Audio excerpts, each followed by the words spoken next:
Welcome to Life, Laughter, Divorce, episode 95. I am your host, Leanne Linsky. And I'm the boyfriend. Welcome back to another wonderful week of Divorce.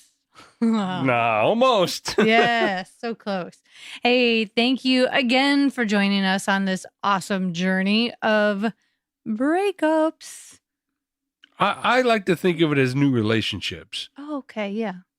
So something new, something great, something that's beautiful that's come out of something that wasn't so beautiful. Right. Yeah. So while you're out there tuning in, make sure you rate. She's just looking at me like, shut up. I need to get this other stuff out. No, I agree with you. It is a journey of transformation, right? Go ahead with your stuff. So while we're transforming this podcast from the intro into the topic and you're tuning in, make sure you rate, review, and subscribe. And yeah? Yeah. Okay. And then, hey, why not check out the website at lifelaughterdivorce.com and click on life coaching and sign up for your free coaching session. And then check out the online store where we have some nice lighthearted and divorce themed soaps and candles for your bathing pleasure. And for the gifts for the holidays, because Yes. it is that time. It's that time of season. So buy yourself some gifts for the holiday. Right? Yeah, of course. I, mean, I do. Everyone does. Take that money you would have spent on your significant other and spend it on yourself. Why not? Yeah, go for it. Yeah. Speaking of transformation, boyfriend. Yes. We've talked about our histories of dating in the past and how we got together. But we're gonna relive our own past again? No. No, oh God, we don't have not enough time. No. But until we met each other, we dated, like, you're very different from anybody else I've ever dated. And yes. Ditto. Yes. Yeah. So how did we get here? Because I feel like for most all my life, I was repeating the same thing over and over and over again. Well, so as I've stated before, a lot of the people that I've dated are because of the circles that I ran in.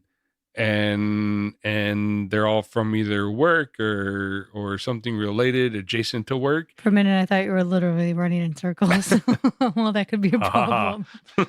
So, and you've been in the entertainment and drama fields and comedic fields. So I'm sure you dated a lot of those individuals also. Not enough. Enough of them. I'm trying to think. But yeah, and before that, I even though before I was in entertainment, I was in a different industry, but I feel like it was still, no matter what the industry was, the industry didn't have so much to do with it as the type of person.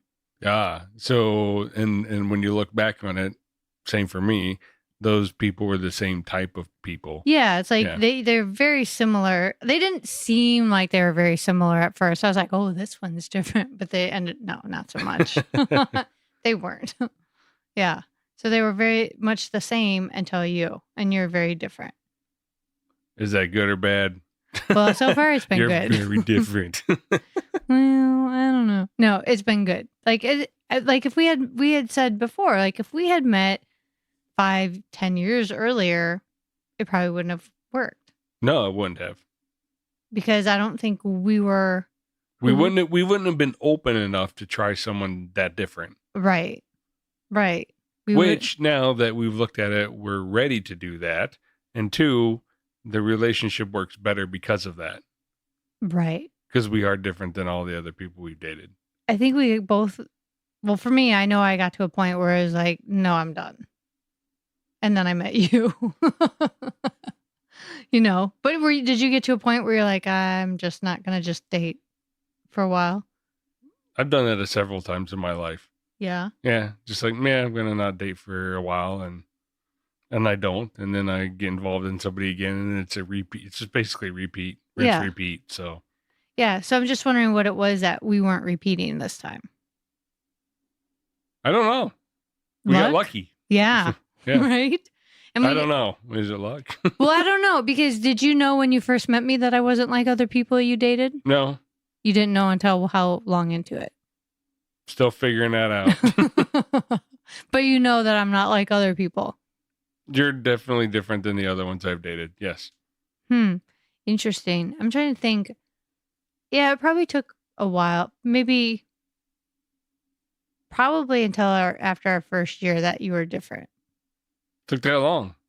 Well, I don't know if it really, like, I probably knew, but I think to trust it. Exactly. Yeah. Yeah. It took a good year or so to really trust it. Do you think so? For you? From your perspective, yeah, because of things that you would say to me. Right. Yeah. But what about you? When did you? Oh, I knew right away. Oh. You were very different than, I didn't know it would work. That's but because you came in my comedy show. I just knew you were very different than all the other people I've dated. Yeah. Well, like what? How did you know? What were the signs? That's hard to say. There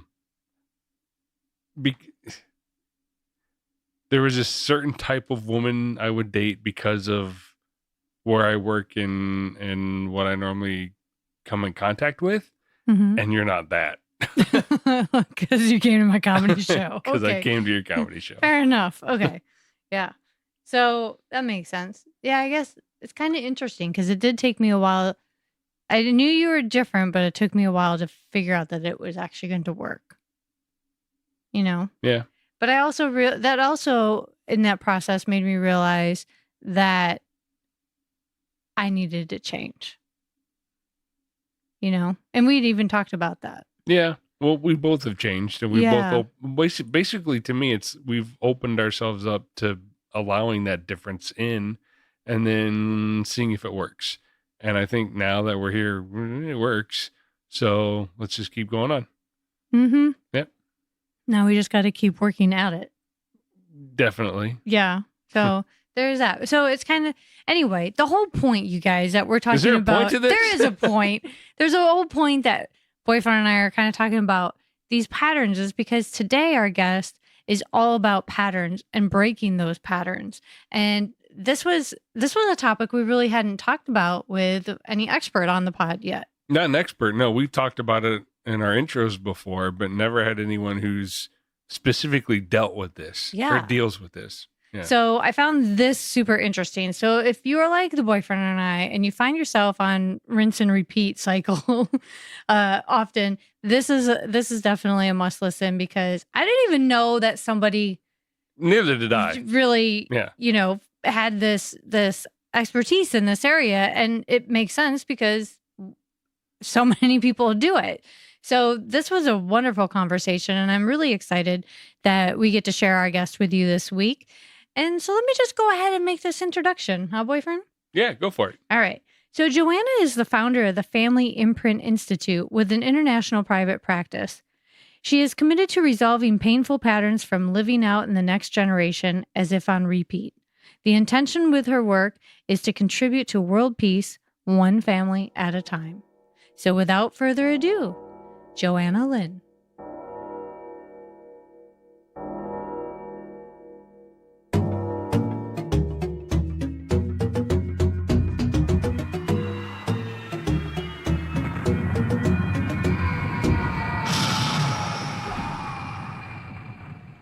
Johanna, welcome to Life, Laughter, Divorce podcast. Oh, thanks for having me, Leanne. It's so great to be here. Awesome to have you. I'm looking forward to getting to know you better and hearing about what you have, because we really haven't had any guests like you on the podcast before.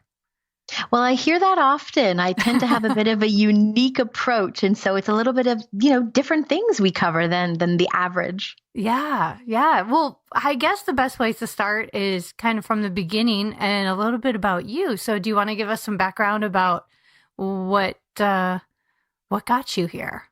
Yeah. Well, I think as long as I can remember, I was that kind of kid who was super curious about why people do what they do or say what they say. And then I got a little older, and that curiosity came with me around why we're attracted to certain people, even why some habits feel so hard to get away from. And so my natural curiosity led me into, mind-body medicine. My earliest career, back 20 years ago, was as a massage therapist.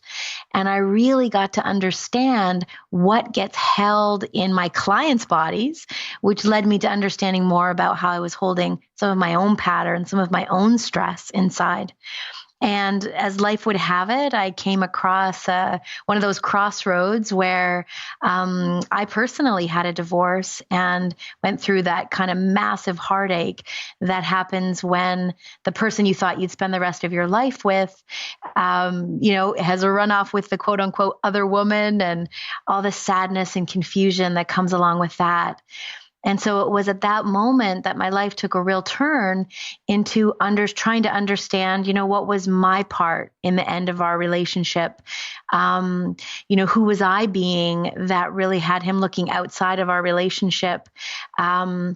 For love, care, and attention that, may have really gotten depleted over time between the two of us. And it was maybe the first time I started seeking outside for my own healing and my own understanding of how things went so far askew. And wouldn't you know it, I came across the work I do today. Nice. So, I'm thinking to myself, that seems like you went on this path, and it's, a clear path of like, to get from A to Z, right? And in my mind, I'm going through as I'm following you as you're telling your story, and I'm like, oh, I made so many mistakes in my healing process, So, did you feel that when you went through this divorce experience, that you were in a good place to start? Oh, no. I mean, I tell that story with, gosh, how long ago is that? 15 years hindsight. Yeah. As any woman, hearing about an affair, there's anger and that searing pain and the feeling of betrayal. And, my whole world was spinning. And to my surprise, I guess, back in the day, I would really held myself or my identity as someone who was fiercely independent, and how emotionally I was brought to my knees was quite a surprise. I think so many of the things that I perhaps was emotionally trying to sidestep or plain out avoid, there was no way around that because the pain was too deep. And it really led to, with the support of, the trainings that I ended up taking and the healing retreats I invested in myself, to really begin to have the outlook that I shared for you, the piece about, okay, who was I in that relationship? What part was I bringing forward? I think I've learned through the years, and maybe it's the wisdom in working with a number of clients I have, that if we stay stuck in this happened to me, how could he do that to us? We stay in this kind of self-replicating loop where we either live that out again in another relationship, or we stay hyper-vigilant and very guarded, and we're not really able to trust love or let it in for real. And I know that I didn't want either of those things for myself. And so it was just high time to take a good solid look at who I was being and who I wanted to be moving forward. Yeah. What was the biggest maybe aha that you had in your own personal experience? Well, that it actually wasn't as much about him and I as it was about what was unresolved for each of us. So that looked like my challenged relationship with my mom and the fact that my ex-husband never knew his father. And so we were really playing out a lot of family history patterns inside of our marriage. That's huge. Because nobody gets into adulthood without something from their past coming up, I'm sure. Well, that's it. And I think even today when, couples come into my office, they first they want to tell me, what he did and what she said. And, it's almost like pulling me into this referee position. And what I'm most curious about, I guess it's because it's very much influenced by my own experience, is what family history do we need to talk about? Who are you bringing into the relationship based on some of that past pain? And how is it living out today? Yeah. It's very rarely what we need to resolve between the couple, but instead what patterns are we playing. That's where we really get some insight for things to change. And by patterns, are you meaning like habits and behaviors that people are just do repetitively over and over? Like if this happens, we react or rather than respond, or this brings on anger, like those kind of things? So I think it's a lot more unconscious than that. And so for those of us, even those of us who came from a lovely, amazing, childhood, there were times when, mom had to tend to another sibling or had to go back to work before you were quite ready, or, mom and dad are going through financial stress. And there's this feeling as a child, I didn't get quite enough of what I needed in this or that moment. And then we bring that forward into our relationship, expecting that our spouse can somehow fill those empty places as if he could magically know where they were. Right. So now how does this influence our relationship choices on a subconscious level? Like Great question. I think if I'll use like a bit of a metaphor, if we think of ourselves like computers, when our life begins, we actually don't arrive with a clean hard drive. So if you could think about it like sharing an operating system with your parents and your grandparents, that very much that family story, meaning, love leads to loss, or, you can't trust men, or women are going to take everything, whatever these experiences that live on in a family, they become our story too, or they can. Like it or not, these painful experiences, they reside in us. And if we're not aware of them, they can become our own reference point and something we live out unconsciously. So are these influences, do these kind of determine what our patterns are then? Very much so. I think we can all agree that we inherit these physical traits from our parents, like the hair color like mom or the nose like dad. But what's less talked about and really unknown for many people is that we also inherit our family's emotional patterns. And so, if dad was stoic and non-emotional, you may unconsciously be drawn to men that are that way, but your deepest heart really wants him to be open and forthcoming and, have authentic conversations. And yet we wonder why those we're attracted to have these sort of stoic traits. So it's kind of like being attracted, like a kind of a comfort level. This is what I know, so this is what I bring to me.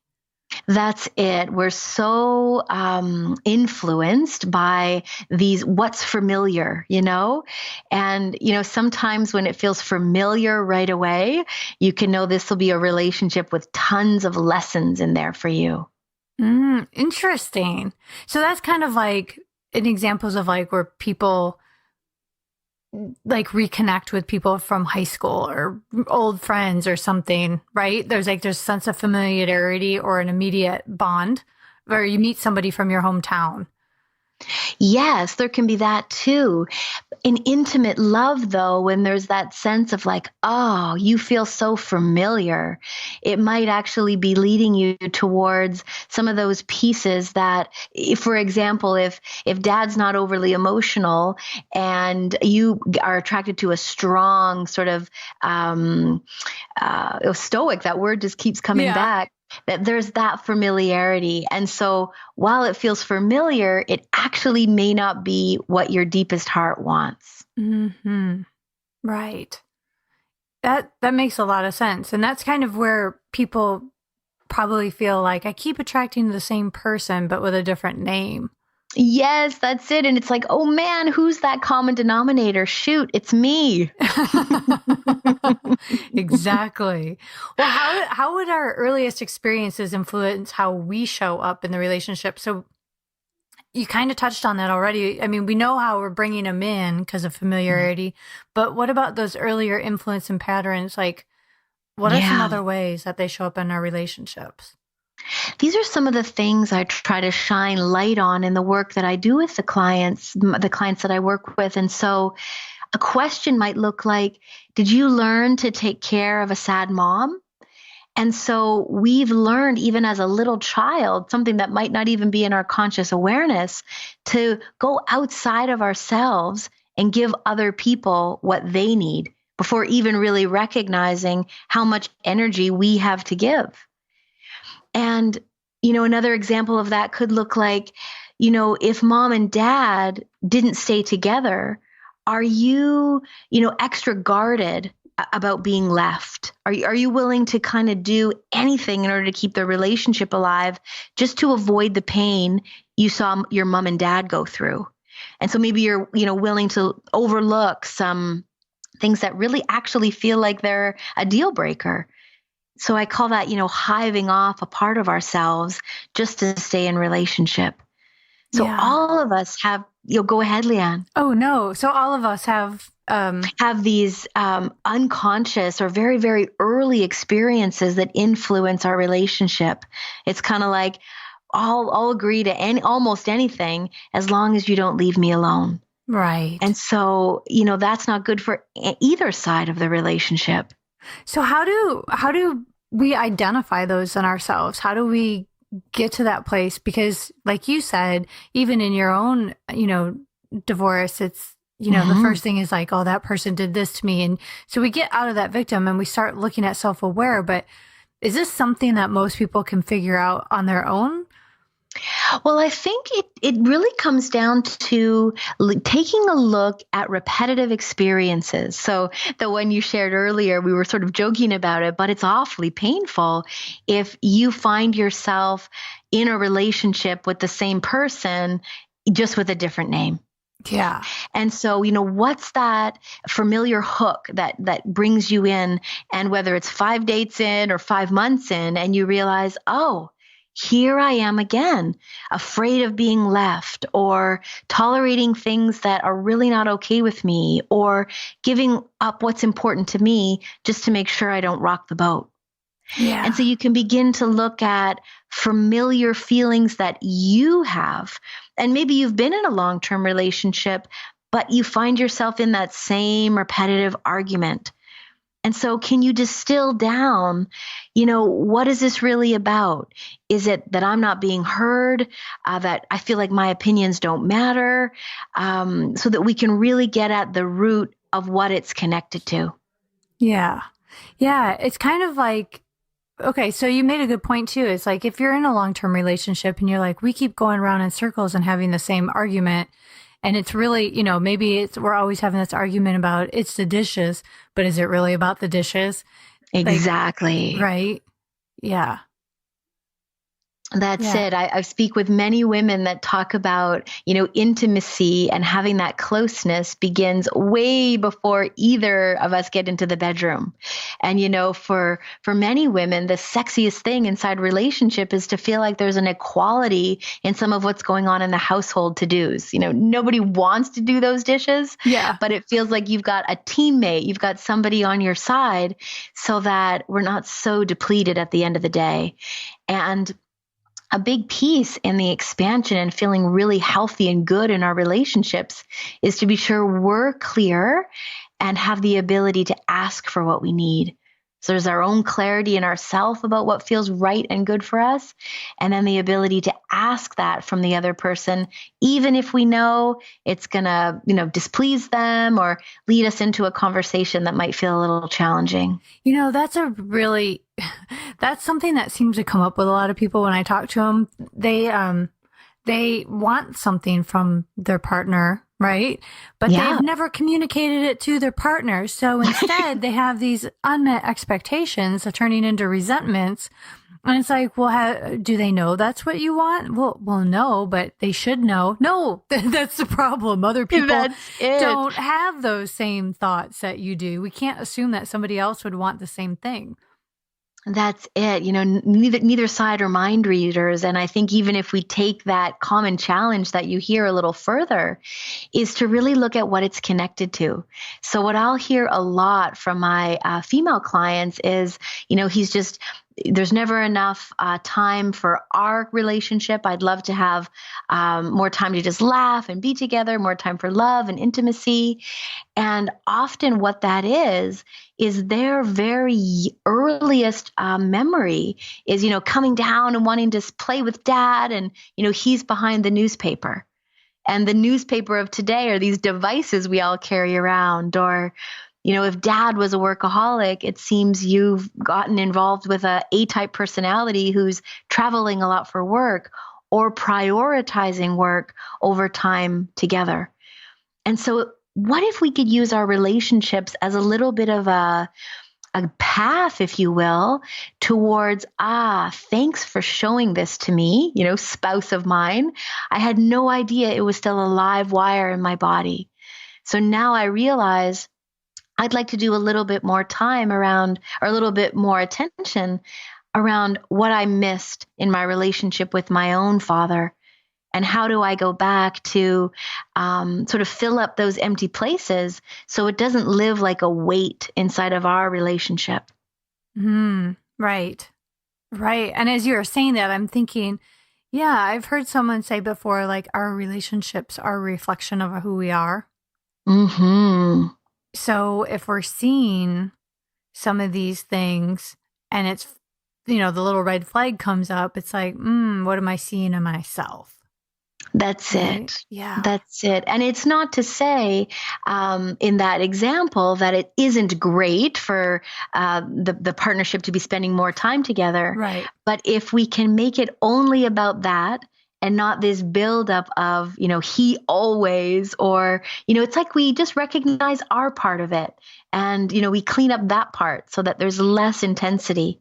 Yeah. Yeah. Mm-hmm. And it's not, and I feel like for me that I've been better at this, I'm just like thinking of examples, like I think it comes with practice and with age, because I think back to when I was in my 20s, it's kind of like, well, it's them, I'll move on, and a lot of people, when we hear from people going through a divorce or a major breakup of sorts, it's like, well, once I'm out of this, I'll be better. And then I don't know about you, but what happens when someone goes into their next relationship without this self-awareness? I mean, they're going to continue repeating, the process. Yeah. That's so true, Leanne. I think, we can't skip over the part of recognizing our feelings. So, having those tears, releasing the anger, and often what's right on the heels of that is all that grief for what we hoped would happen in this relationship, so that we can actually feel it fully without trying to replace that relationship.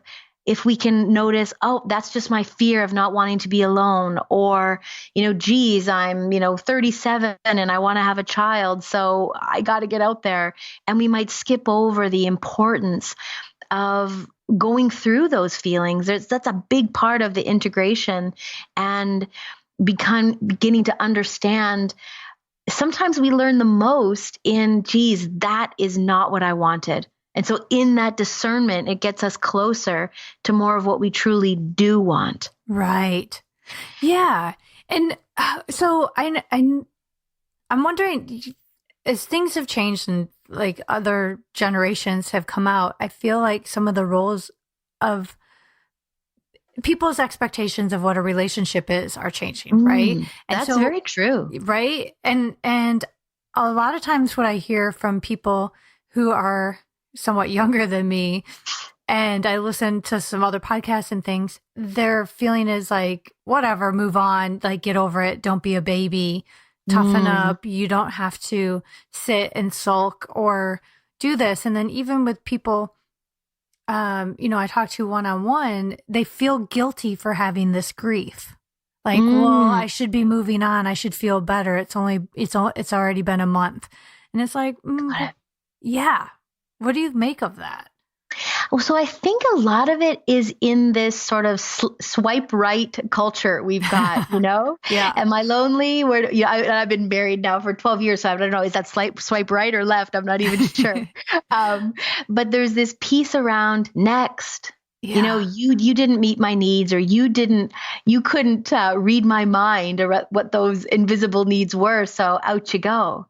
And we miss the essential step of looking at what the influences were, both on our sometimes our ex-partner or our current partner, and our own. So here I'm talking about what impacts how we connect, how we bond, and also what impacts how we might even navigate the separation or the disconnection of the relationship. And so in doing that, it's looking at, okay, what didn't I receive as a little kid that I would have loved to?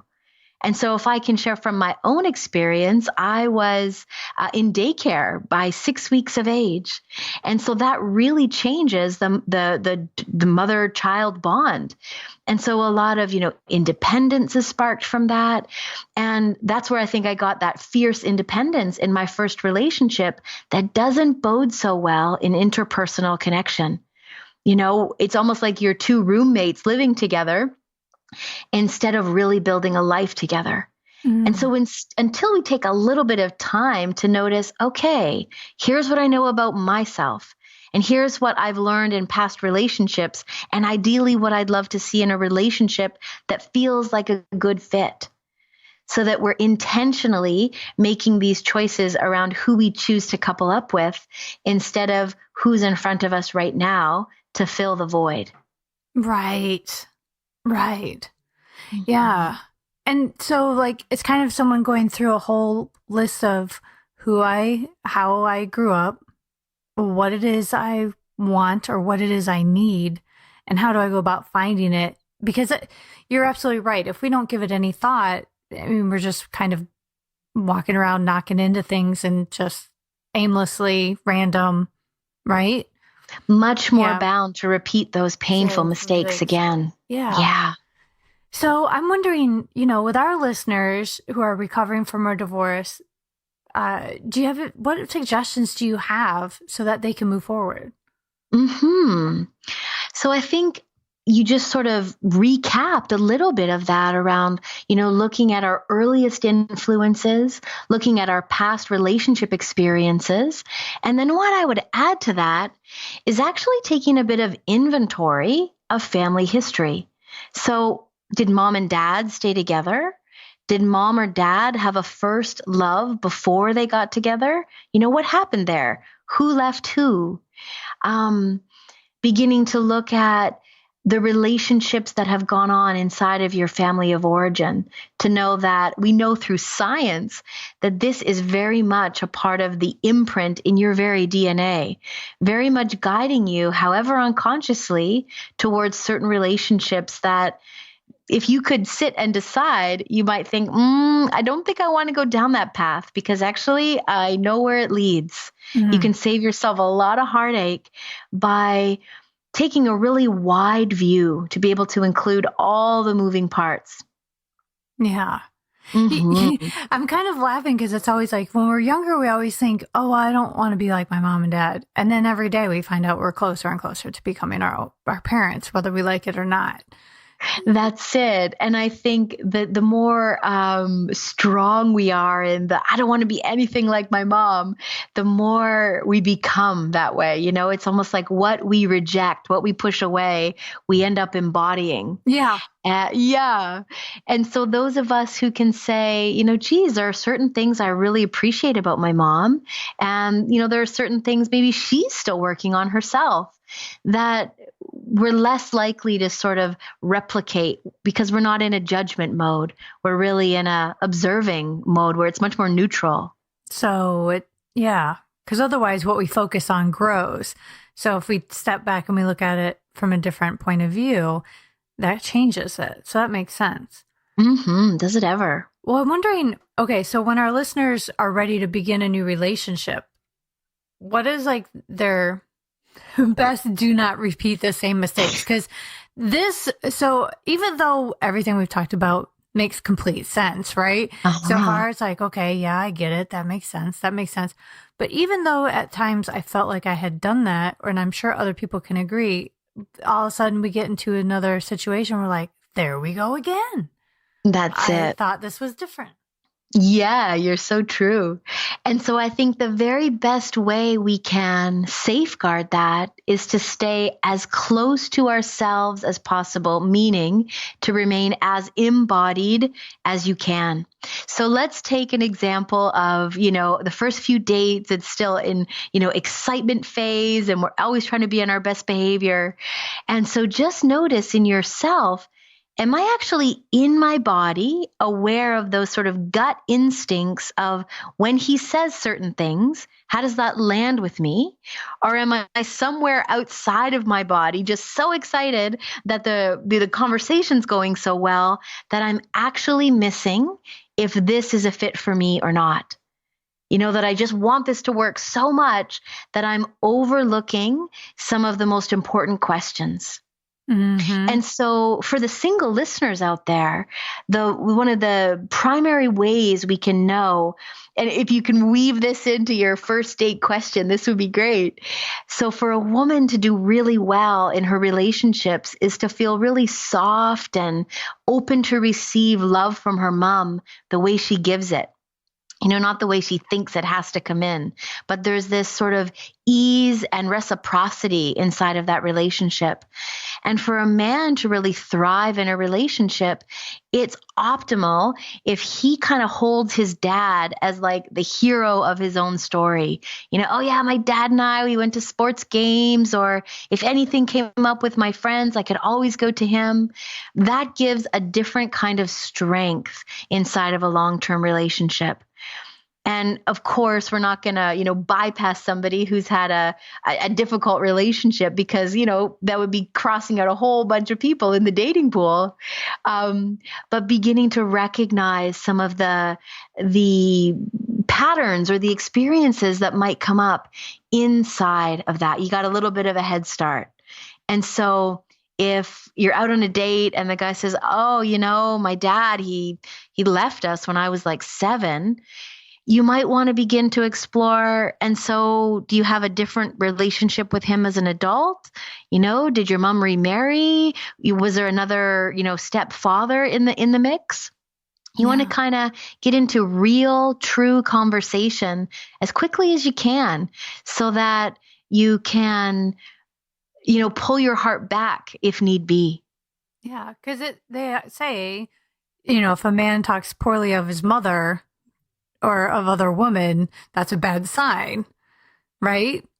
Often it is, yeah. And yet so many women will want to be like, well, I want to save you. I want to nurture you. I want to, I can show you a better side of a woman, that kind of thing. Yeah. I'm not sure there's anything that's a faster passion killer than you being, like the mom to your partner, or even worse, the therapist. Yeah, exactly. So we want to be able to have something else available in the relationship other than the opportunity to help him. Right. Because we don't want to go into the role of being fixer. No. And I think the biggest piece to any long-term relationship is, can you look across the table at your partner and really say, I agree to you as you are? Even the ways you pull away from me, even the ways you might be quick to anger about things, I recognize that's about you, your path, your journey. I don't have to take it on. If we're starting a relationship with visions of fixing them, that's our guide that we've got to go back to the drawing board for ourselves. And maybe that starting point is looking in the mirror with, I agree to you as you are. Right. Self. That's even a harder one. Yeah. Yeah. Right. Mm-hmm. Our best project should be ourselves. Absolutely. I'm wondering, like, what if, like, in your work, what has been the biggest, progress you've seen in somebody? What has been like the most challenging background or experience to overcome and change moving forward? Well, there's so many sort of case studies come to mind. I'm always in awe of the resilience of people, some of the things that they've been through. And yet they have this willingness for life to go on in a different way, in a good way.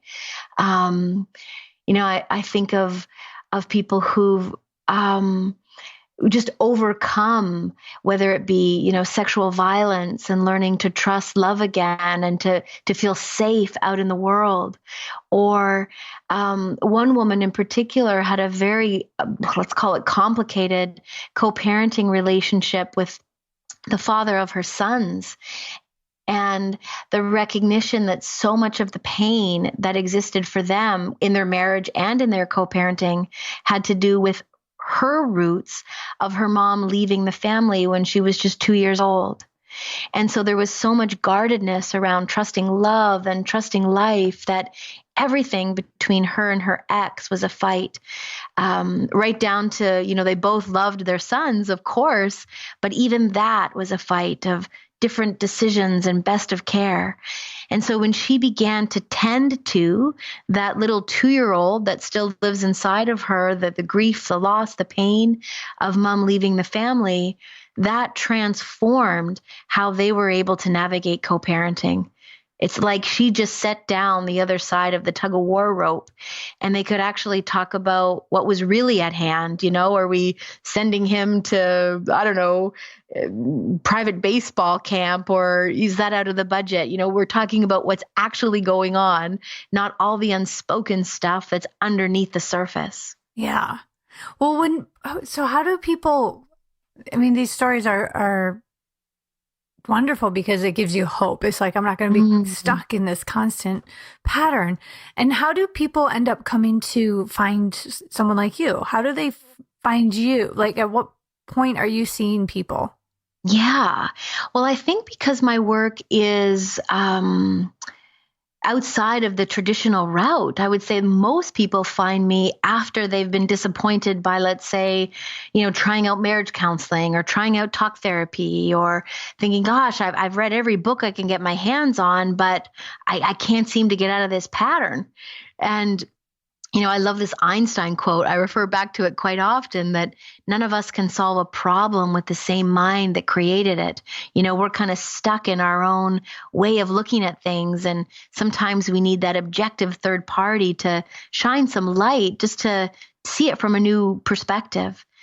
And so a lot of times people find me through, I've worked with their cousin. I've worked with, a friend of a friend. And a lot of it is really word of mouth. In the years I've been in business for myself, it really feels to me that the very best, quote unquote, marketing is just doing outstanding work. And when you can give people, parts of their lives back that have really felt all twisted up, they're of course going to share that with their loved ones and their friends. And, I've always had a full schedule just in going by that. Yeah. Well, how would you say you're different from their other, options? Like, how are you different? What would that experience be? Yeah. So typically people are so happy that I never ask them, how do you feel about that? The typical sitcom visiting a therapist and the idea of what it goes into. And so the way that it's very different is when we start off a session, I use something called the core language approach, which is kind of like a magic tool in my toolbox to really hear the way the client is describing what's going on so that I can determine what that root cause is, usually within the first, 15 to 20 minutes of connecting with the client, so that from the very first session, we're able to dive in towards resolution. I'm building kind of a map of their inner world. And so I might explain to the client that I want to understand your whole quilt. So, you, Leanne, would be one square of the quilt. And I really want to include mom and dad as a square, and your grandparents have 4 squares, so that when I see you in the fullness of the quilt, it's not just you and how you feel about that, because there are so many invisible forces impacting how we show up in life, how much we trust love, even how we're going to navigate a separation. Are we back out there in the dating pool, the next day? Or do we take our time to really go through some of the pieces we talked about earlier in the interview? Right. Well, when people come to you and everything, how long is the process to go through? So I work with people. I have private sessions that are 90 minutes long. And typically I will see a client about 3 times until we move to resolution. Wow. Sometimes they're spaced about a month apart so that they've got time to integrate each piece. I'll send them back. I'll use the word homework. It's got such a strange connotation, this idea of homework, but really tools and resources so that they've got that in their own life versus having to be reliant on me or someone else to make these shifts and changes. Because I really love the idea of using technology as a way to make the world smaller, I offer a monthly online group where we can get together and talk about some of these topics that many of us are faced with. And so that's a much more cost-effective way to have access to this really life-changing work. Oh, and that's what you were doing this morning before this call. That's right. Right. Oh, okay. So fascinating. Because you said, you see someone 3 times over a course of 3 months, right? Mm-hmm. And in my mind, I'm like, boy, this must take a really long time. And 3 months is nothing. Like that's it. If we can avoid repeating some of those painful patterns, it's very much a different route than, seeing a therapist for years and feeling like, okay, I've come out the other side. Right. Interesting. So I'm wondering, do you ever have those repeat customers? Absolutely. I think, I'm thinking of one woman in particular where we moved through 3 sessions and she really came to a place of resolution with the challenge she brought forward. And then I think we saw each other again about a year later. There was this space that she said, gosh, I've come up with this piece. Our previous work did so much for me, but now I want to kind of move into this. And so, yeah, absolutely. Clients will come back and there are certainly experiences where, this has been going on for 20 years and we do in fact need more than 3 sessions together. And that's okay too. It's just usually what's typical. Right. Yeah. And do you ever work with couples together or is it usually individuals? I love to work with couples together. We get tons of work done. The more common complaint I hear, though, is I wish my husband would come. There's no way I could drag him here. And I reassure each of those women, and the odd time it's been the man who's come alone, is it only takes one person to generate the change that's needed to transform the relationship. And it's quite amazing to sit down and work with sort of half the couple. Right. Yeah, because if one person changes their behavior, the other person inevitably has to change theirs. Because the dance has changed, right? Exactly. Yeah. Yeah. So that's pretty remarkable, really, when you think about it. And it's so funny because I know so many people that go through a divorce or go through a breakup of some sort, and then yet 3 months later they're back with that same person with a different name, and they're convinced that it's going to be different this time. Right. And so what you're doing is so fascinating because you're right. If you don't take that time to really reflect and to become aware and say, what was my role in this? Because there we are. Yes, that's it. And of course, the heart hopes and wishes it will be different. And yet, if we haven't been able to really look at our own backyard, we bring those same parts in. And it's all unconscious. It's all running from behind the scenes. Right. Well, and even too, to the point, if we keep ending up with the same person or the same pattern, a lot of people, because however you are raised, you may not know what red flags are if that's all you've known. That's it. It comes back to that. It's familiar, but is it healthy? Is it what you want? Yeah. So a lot of people don't even know what's bad for them because that's all they've known. That's it. So it's well, I don't know what good is, or I don't even know what, thinking of my own experience, it's like, well, this is what I've always done. I don't even know how I would do it different. Yeah. It's needing to borrow the tools from somebody else. So fascinating. That's it. And that is one of the strongest indicators to really recognize, okay, I just need to put a little bit of pause on this whole dating side of things to give full attention to me. Yeah. Mm-hmm. Do you find that when you're working with people that they don't, there's that fear of loneliness, or that they can't be that, like, it seems like a big deal to some people to not date? Oh, yeah, absolutely. I think the fear of being alone runs many of us, even the most high functioning of us. And it has us maybe go head into a relationship before our heart is fully ready, just to cover up that fear of being all on our own. And it's, what is that relationship distracting us from? And it goes even deeper than that to what's been held in the body. What does that infant or what does that baby remember about the pain of being alone? And we're doing anything in our power not to feel that again. And so if we're able to lift out that part, if we could just for a moment put that fear of being alone over there on the shelf, and then we begin to look at this relationship, a lot of times some new insights can come to mind. Mm-hmm. And I just have a couple more questions for you. Please. Because, on that, do you find that more people start coming to you around this time of year with the holidays? Yes, I think it's really a tense time when there's been things left unsaid, or maybe resentments that have been building, and now we're supposed to spend, 3 or 4 days over the holidays just pretending everything's okay. So yes, my calendar does get quite booked up around the holiday time. I would imagine so. I would imagine. And I'm just curious, is there, it seems like a no-brainer what, that we do. And I really hope that, because what you're doing is really kind of going in deep and breaking that pattern and getting people back out on their feet.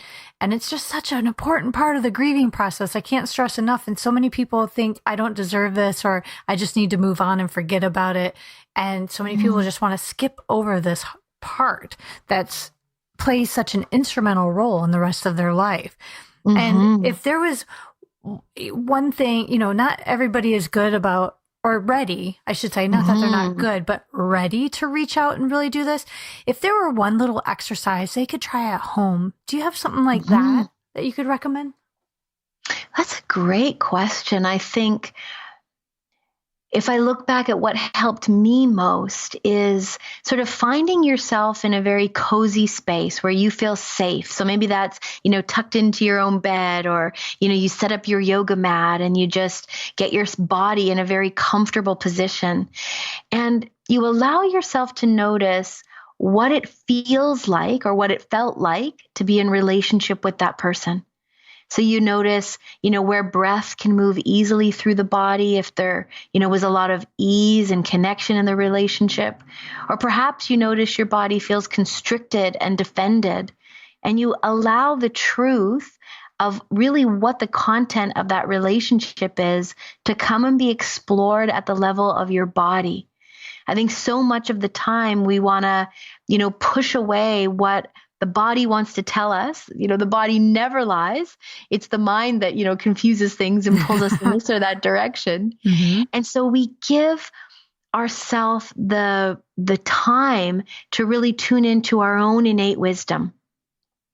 And if you're in that grieving space of, I don't want to return back to that relationship, and I don't want to head into a relationship that feels anywhere as familiar, perhaps you begin to track what an ideal relationship might feel like for you. And maybe the only example is, from a movie or from a dear friend and what you've observed in her loving relationship. Whatever that is for you, let the body feel into that experience. I think for some of us, sometimes we get to question, will it ever be possible for me? And it's important to give the body a little bit of space and time to really believe that it absolutely is.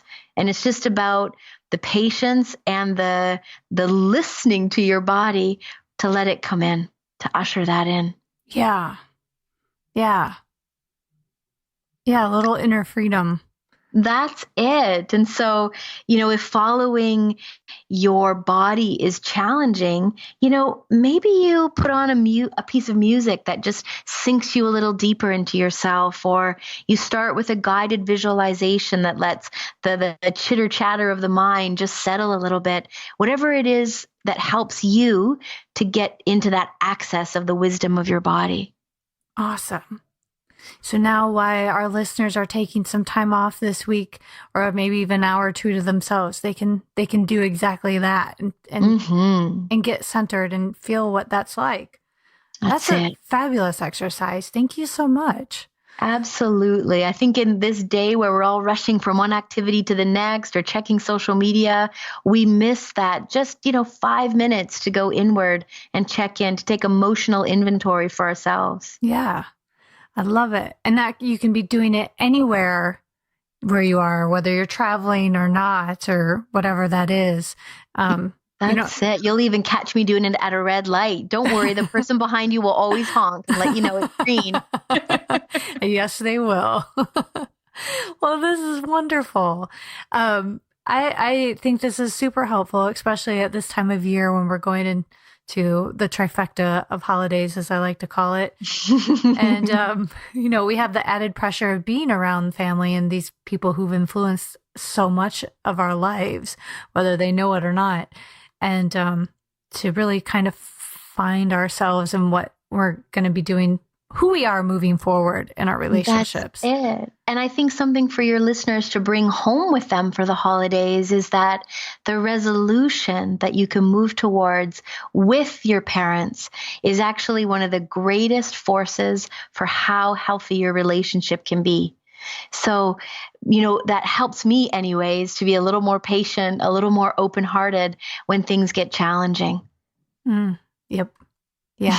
Start working on those core relationships. That's it. Well, thank you so much for sharing all of this with us today. What I'm going to do is put your contact information and everything in the show notes, so our listeners have it available to them wherever they find us, on iTunes, Stitcher, Google Play Music, all of that good stuff. And of course on the website, so that they can reach out if they have any questions. That sounds great, Leanne. Thank you so much for having me. It's been such a pleasure to chat with you. Yes, likewise. So I guess, did you have any last words other than all the knowledge that you've already shared? I hope that people can kind of sit down and tune into that exercise. Oh, wonderful. I hope so too.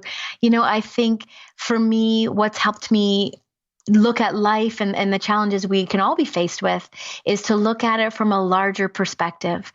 And so this idea that if we're blaming somebody else out there for hurting us, oftentimes what it boils down to is hurt people end up hurting people.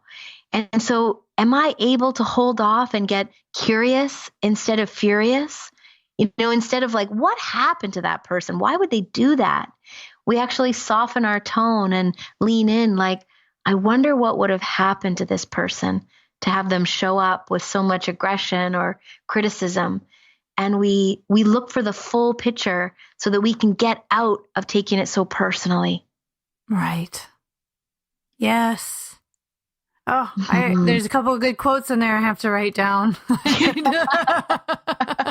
It really serves us to kind of hold that larger view. You find life is so much easier that way. So true. Awesome. Well, thank you again, Johanna. I appreciate it. And I hope to hear from you soon. This is great stuff. Oh, that's great. Thanks so much for inviting me onto your podcast. I love the title of it. Thank you. You're very welcome.